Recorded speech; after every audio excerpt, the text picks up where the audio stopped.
This is Leslie. I'll let Leslie introduce herself. She's from UpToDate. She's one of their trainers. She's been here before, so some of you may recognize her. I'm Amanda with the HPD library, for those of you who don't know me. We are going to talk about the UpToDate app today because it is available on Windows, Android, and the iPad, or iPhone, Windows Phone, and Android phone.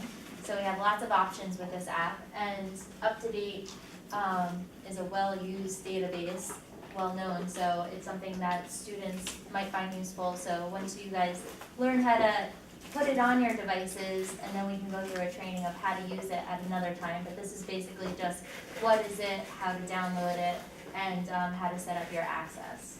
Perfect. That was great. Okay, so we will record the session for those faculty members and students who could not attend, and we'll put it on our mobile mixers LibGuide, and we can send out an email with that link again for those of you who don't have it. And I think the mobile mixers is on everybody's LibGuide for the program, but we'll send out the link so you have it.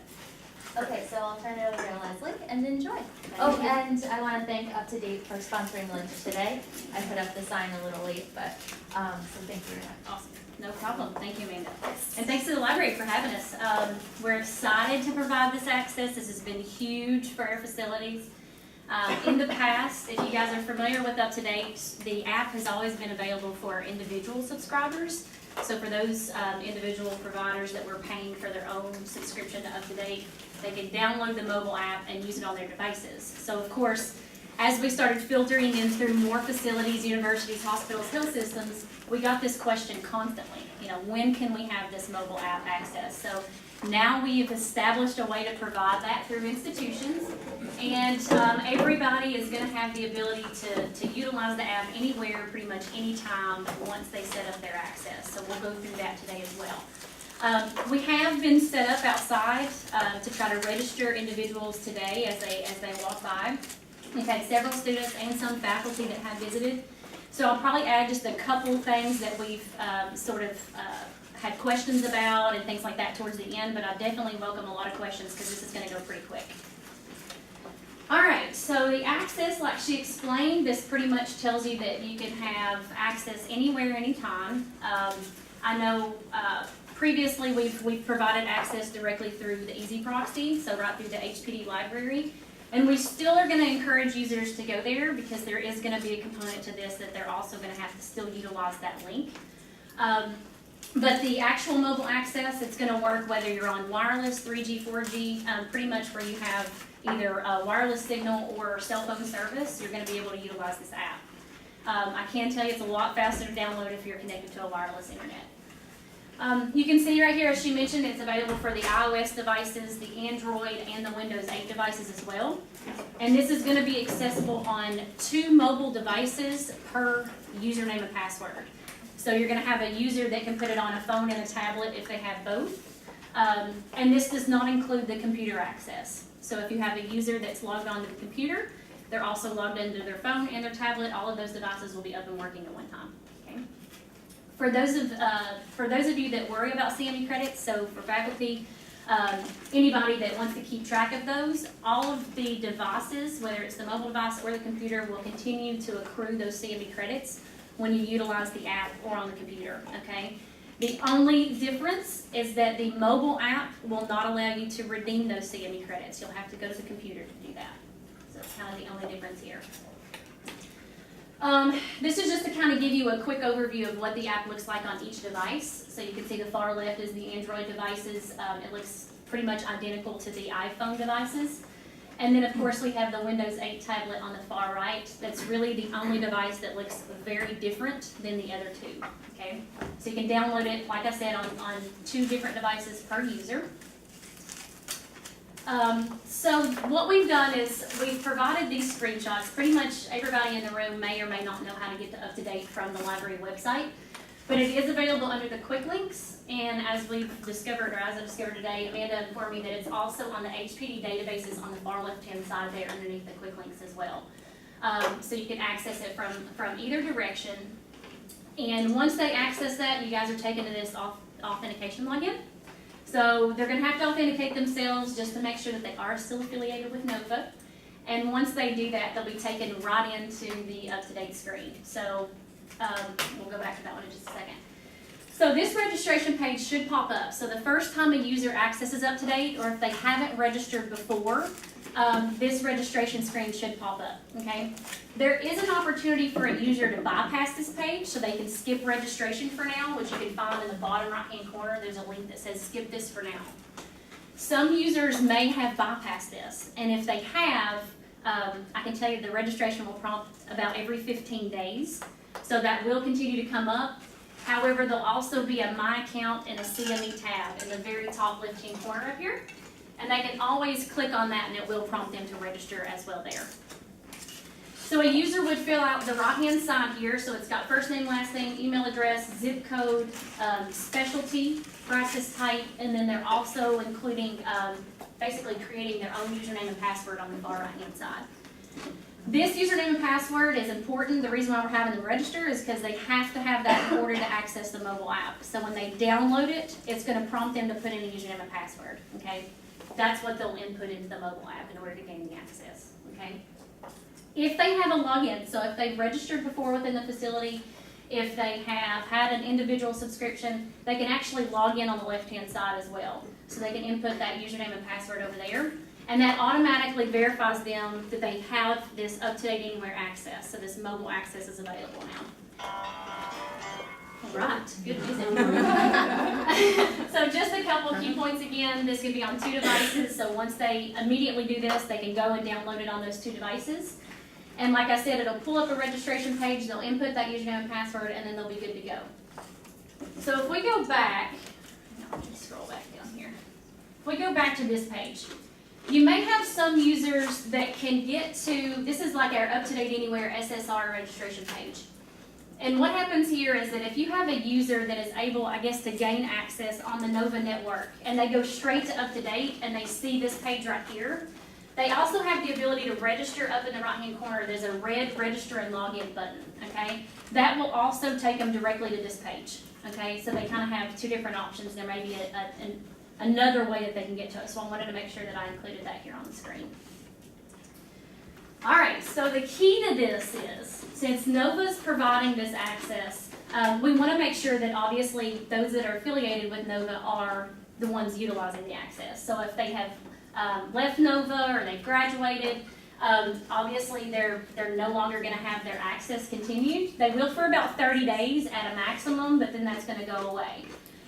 Reason being is every 30 days, a user is going to need to go into Nova. So whether it's through the library link or if they're going to UpToDate.com, they can log in that way as well, as long as they're on the Nova network. They're going to have to verify their access. So they're going to have to log in with that existing username and password that they have created. Couple of key things that's going to remind them to do this is they'll get an in-app message, which you can see here in the middle of the screen. There's an example here. It's going to tell them that if you can't read it, it says it's time to verify your affiliation with this facility to maintain remote access to UpToDate. Simply log in, to that network to verify your affiliation. So that's going to be a reminder. That comes at about day 25, so that a user can do that. And then this isn't actually, like if they use it remotely and say they're going in through the Nova network, they may have a reminder that pops up on the screen as well. So when they go to UpToDate, it'll just say the exact same thing. So it's time to verify your affiliation. And again, it's just making sure that they're going in through Nova, that they still have access to the system, and that will still continue to verify their mobile access that way. Is that clear? Is that confusing at all? Yes? They will probably have to go through the library link. Just logging into the network probably will not work. Yep. So that's what we've noticed. Now we tried to do it a couple times with Amanda out there, and a lot of the facilities, the way that they're set up, they'll let them go like through an internet browser, which I don't think that they're going to be able to do. So that's why we've been showing everybody today to go in through the library link, so that they have to verify that they're still affiliated with Nova by putting in that username and password. Once they do that, they'll log into UpToDate that way. It'll automatically, like I said, it'll automatically re-verify them for the next 30 days from that point, and they'll continue using their mobile device that way, okay? Any questions on that? No? Okay, perfect. So this is just yes. I have a question. If you enlarge the Yes. yeah. The text? Yes. Yes, and I'll show you how to do that in just a minute. Okay. All right, so this is an example. Actually, I think this is the last slide we have. So I just went through the Apple Store, did it this way, but again, it's gonna be the same through the Google Play Store and the Windows 8 devices. You're gonna go to the Apple Store, you're gonna search, or the Google Play and whatnot. You're gonna search for UpToDate with no spaces. And it should be the first app that comes up. I think the Google Play says UpToDate for Android. You'll click on that, obviously you'll open it up or you'll download it, whatever you have to do. Most of the time, especially for Apple devices, you'll have to put in that Apple ID password. Okay, so a lot of users run into issues there if they don't know what that is. They just have to retrieve that. Once they do that, it just downloads, and the very first screen that pops up, if we all do it in the room now, or if you guys want to do it in the room now, will be that login screen. So you should be prompted to that username and password screen. And that should be, obviously, you're in the right place at that point.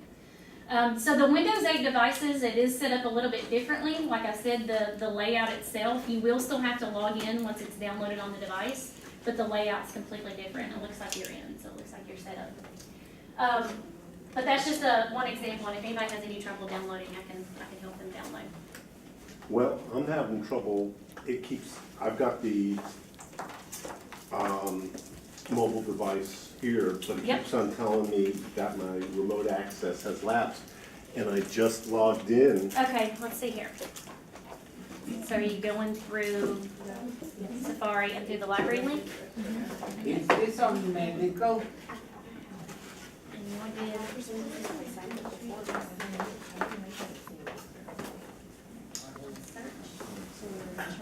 Here it is. We'll just type in UpToDate. Logging in as a returning user. Okay.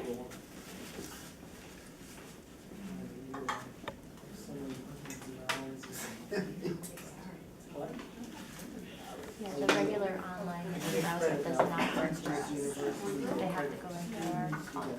HPD.com, it will not recognize any other IP address other than the proxy server. We tested that this morning. Okay, so let's go back. Go back to Should the To the I app. log out? Nope.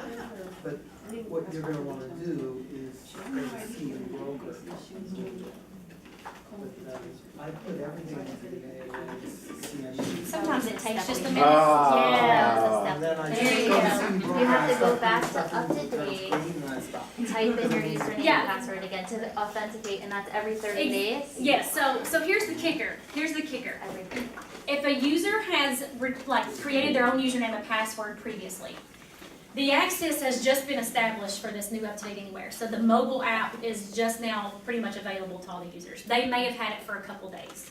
So if you have a user that logged into UpToDate 2 weeks ago, they're gonna have to go in and touch UpToDate through the library access, and then immediately after that, you should be able to input that into the mobile app. Okay? So it just worked for you. We just had to go and log in, and then once you logged in, it'll verify that, and you'll be all set to go with the mobile app. And I have to do it every 30 days. So the integrated link should be set up, if they register through their library access, it should automatically take them into their account, correct? Is that how it's set up, Todd? I don't think so. Is it? Yes. Okay, so I think if you go in through the library link, once you're logged in or you're registered through that link, Although it might have to, it might set a cookie, it might leave a cookie, so maybe There you it would possibly clear let the me browser. go, actually, It should Kind of automatically freaked me recognize. out. I'm just saying, I have registered. Yep. And now, I mean, and I tried it on one of the public computers. I just going through the Mhm. 4 boxes, and I logged in, and I mean, I was like, it says, Kristen Kroger. I was Yeah. like, Yeah, then it's. So that is- me. Then yeah, it's so working. that's it. Then it's working properly. So when you go in through the library access and you're prompted to log in there, your UpToDate registration is affiliated with this login. So once it passes and it sees it's on the back end, to get really technical. On the back end, it's passing a unique identifier based upon the login that you're using here. So it's being passed to UpToDate, and once you attach a registration to that and you've got that username and password, every time you access from there, it should take you right into your account. You shouldn't have to do an additional login. Well, see, now that's if I were to use Safari. Yep, same thing.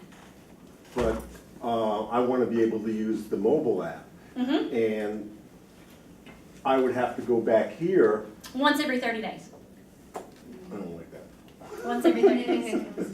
It's, yeah, I know, it's more to protect facilities, because where they're paying for it, they could have providers that would sign up for an app, leave, be gone for 6 months, and still be utilizing the app that way, when the facility's paying for it.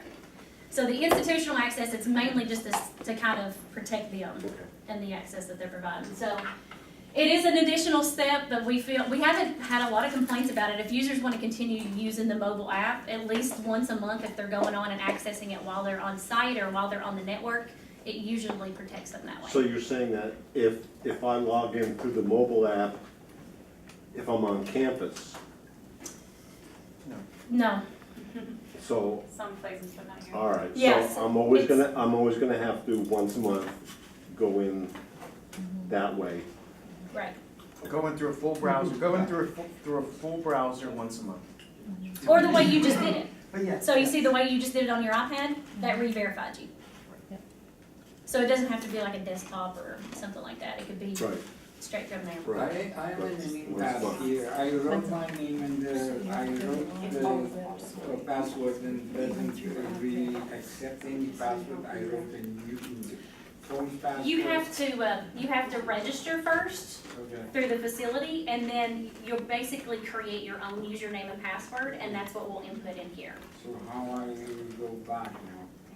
So we're gonna go this way. And we're gonna type in HPD library. It's here. Okay. And then once we access that,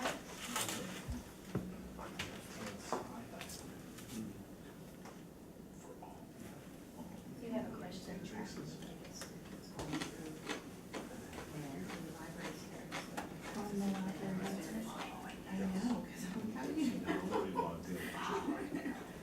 yes. So, I guess I have a more basic question. Uh-huh. What is the advantage to using this over just logging into the library and using that? Well, this is, the app is kind of a more user-friendly experience whenever you're on your mobile device. So for example, if you went through Safari on your mobile device or went to the library page, it's just a mobilized version, so you don't get all of the features and components. You just know to search, and that's pretty much it. With the app, you have, if you log in, I don't know if you've been able to look at it, but you've got access, like it's a home screen, you've got access directly to what's new. You can bookmark topics, you can do history there. It's just a lot more user-friendly, and the text itself is a lot easier to read. You can adjust the size of the text and different things like that. So it makes it a lot easier to use on an actual mobile device. So that's kind of the advantage of downloading the app that way. Does that answer your question? Yeah. Okay, perfect. All right, so I'm gonna go all the way down to E here. Anybody else having problems with the download? Anybody else got it? Do we have anybody that had to register for the first time in here? Yeah? Were you able to do that okay through the library? Okay. Yeah, perfect. So we did have, I told you guys I would give you guys some examples of some questions we've had. We have had some students that have come up and have asked how they need to re-verify. There you go. And again, that's just educating them to go in through the library link, log in. They'll be all set once they re-verify that way. I think we had some users, Todd, that were trying to go in through like an internet browser, go to UpToDate and re-verify that way. So I told them to just go in this way, and that should get them all set up. Yeah, which is the best way. This is your Nova login. Yeah, but you know, this is, I have to turn it off because it's all the time, you know, it will correct. Oh, the autocorrect. And Yeah. wrong. Oh, it doesn't matter, it just, yeah, I just type over it and, Yeah. yeah. Yeah, the idea is that going through the library link puts you through the proxy server, so you get to put on the NSU coat, right? So you can't get into UpToDate or anything unless you have the NSU coat on. And the way we have it set up now, not only do you get an NSU coat, you get a special badge, you get the number. And it's your personal number. It's not any number that it's not your social security number, your university ID, it's a separate number. But it's unique only to you, you probably never ever see it. All right, so then you go to UpToDate and it knows, oh, I know you, and I know you're from Nova. And okay, you can use the app, and the app is outside of all that system, so you're using the app and you can use it for a month. And then after the month, you go back into the library server, put on your coat, get your badge, walk back into UpToDate from a browser, and they go, yeah, you get another month. Then you can walk out and use the app again. That's the kind of That's what's a going on in fun the way to background. say it. Yeah. Yeah, exactly. No, it's exactly how it works. So, and I think you guys, even for the students, once they graduate, it's what, like they're cut off at like 6 weeks or something? Is it something like that? Maybe, sort of? Yeah, Something like that. for a little while longer. But I mean, again, they have to Yeah. re-verify with us, like at that 30-day mark, once they're gone. If they don't do that, it will lapse in that way. So the only other component to that is the email address that you register with. It'll also send you a notification there as well. So if you need to re-verify your affiliation, it should prompt you an email. Okay. So always tell them to use, if they're checking their Nova email, use that one. On occasion, we'll have people that use personal email addresses if they're checking them all the time, which is fine. It's not necessarily tied to, it doesn't have to be tied to the institution, so. Any other questions that we have? Todd, were you able to get them up to date to change the link to ours? No, I got no response. So that's what I asked you about Vladimir, and never got back to me. The response, it was like some kind of link.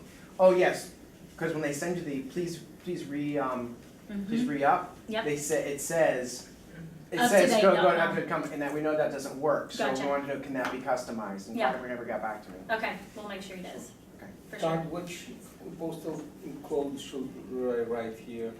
You can use any Zip zip code? code. 33328.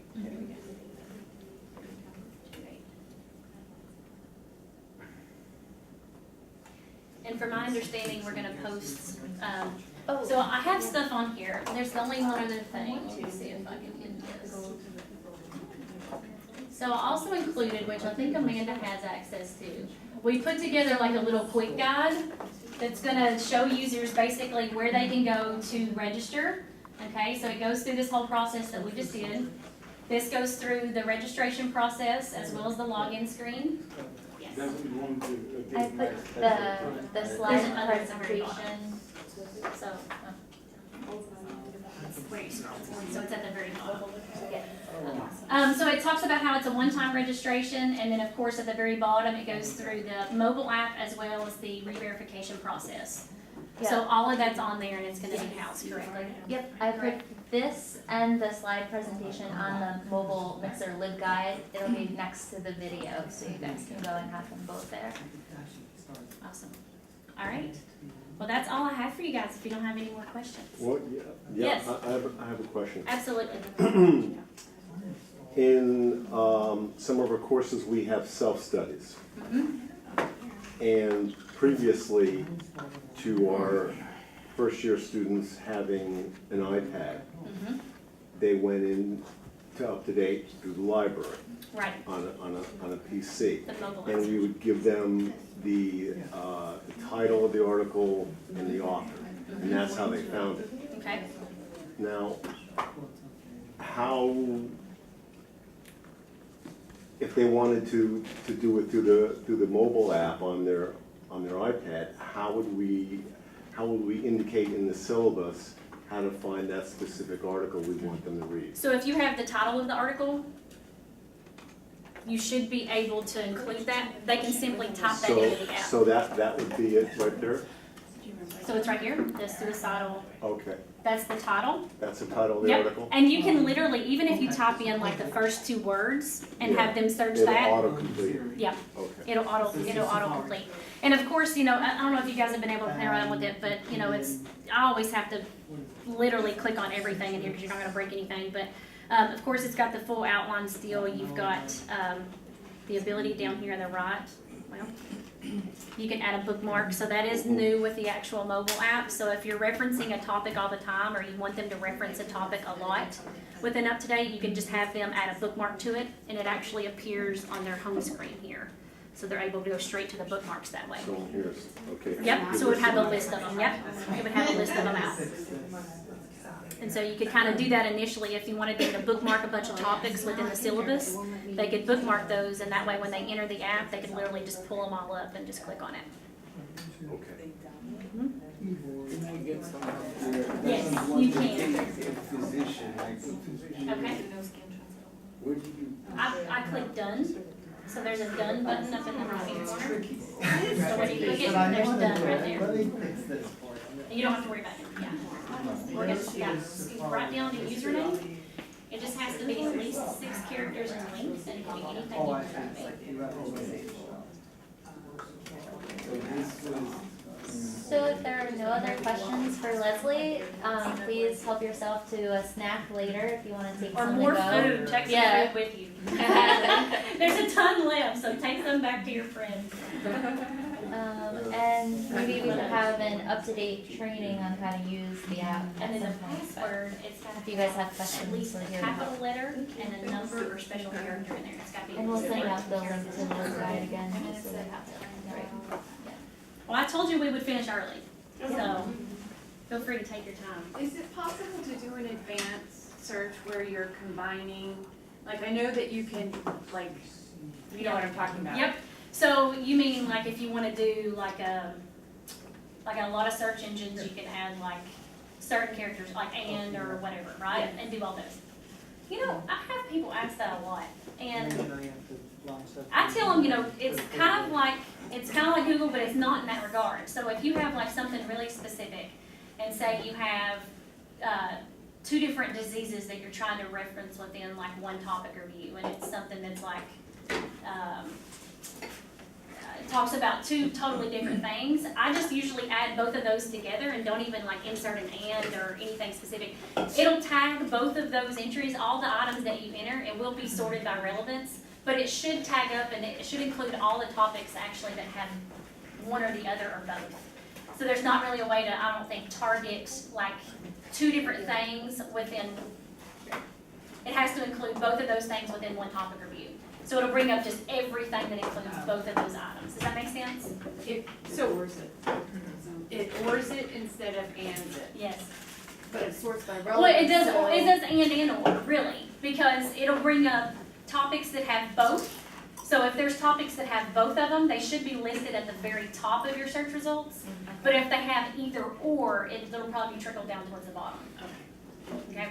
I always tell everybody when you're searching, like a lot of times in the topic review titles, I can't find the information that I'm looking for at all. Like the title doesn't even seem relevant. But if you just skim over it, you know, you get the full outline on the right-hand side. A lot of times I find exactly what a physician's referencing right over in the outline. So I would think, why is that? I mean, I wouldn't know if it was in that topic review or not. So that's kind of like my easy way out, is going through the actual outline. Okay, so what we're gonna do is we're actually gonna go back to the app, and you're gonna log in with that username and password that you just created. Yep, that username and password you just set up. Since I'm unfamiliar with all this, I just want to ask a few questions which might be very, very basic. I have never used access to the website from outside computers. Like if I have a laptop here, and it's my, and now I can go to the website and go to the UpToDate, and I can access it from home. Yes. Right? You're Now, saying actually have like, icons? basically, whether I'm home or whether I'm at the airport or I'm in Europe, it doesn't matter. Correct. Now, As long as you just say to get you in there.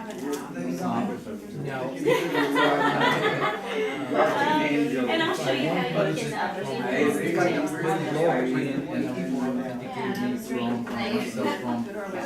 the old computer or from the laptop, it also doesn't. So you're in, okay, now you're setting. Whether you're logging in, Text size. What I mean, register myself. You go to text size, I and didn't expand it register. or larger. Did we stop? If I would register, Yes. Yeah, stop. it doesn't matter whether it's from Do a search.